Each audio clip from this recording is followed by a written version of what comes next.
कभी सोचा है बच्चे ट्विंस यानी जुड़वा कैसे पैदा होते हैं?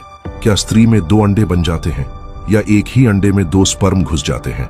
देखो, सच इससे भी ज्यादा दिलचस्प है। ट्विंस बनने के 2 मुख्य तरीके होते हैं। पहला तरीका फ्रेटर्नल ट्विंस। इसमें महिला के शरीर से एक साइकिल में 2 अलग अलग अंडे रिलीज हो जाते हैं और अगर उन दोनों को अलग अलग स्पर्म फर्टिलाइज कर दें तो 2 अलग एम्ब्रियोज बनते हैं। ये ट्विंस जेनेटिक रूप से सामान्य भाई बहन जैसे ही होते हैं। उनका डीएनए अलग होता है, चेहरा अलग हो सकता है और वो अलग अलग जेंडर के भी हो सकते हैं। मतलब 2 अलग शुरुआत, बस टाइमिंग एक जैसी। अब आता है दूसरा तरीका और ये सच में माइंड ब्लोइंग है। Identical twins. इस केस में सिर्फ एक अंडा फर्टिलाइज होता है, एक स्पर्म, एक एग, एक ही जाइगोट। लेकिन कुछ दिनों बाद वो एक ही एम्ब्रियो 2 हिस्सों में स्प्लिट हो जाता है और वहीं से बनती हैं 2 अलग अलग जिंदगियां, लेकिन डीएनए बिल्कुल एक जैसा।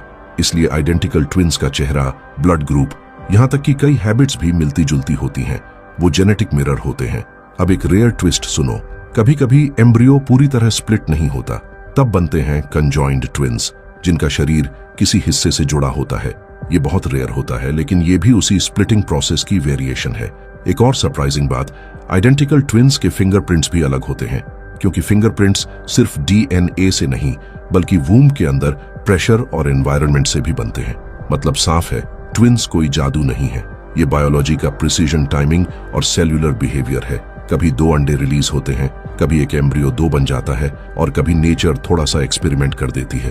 तो अगली बार जब आप ट्विंस देखें तब याद रखना वो सिर्फ 2 बच्चे नहीं हैं, वो नेचर की सबसे खूबसूरत डुप्लीकेशन ग्लिच है।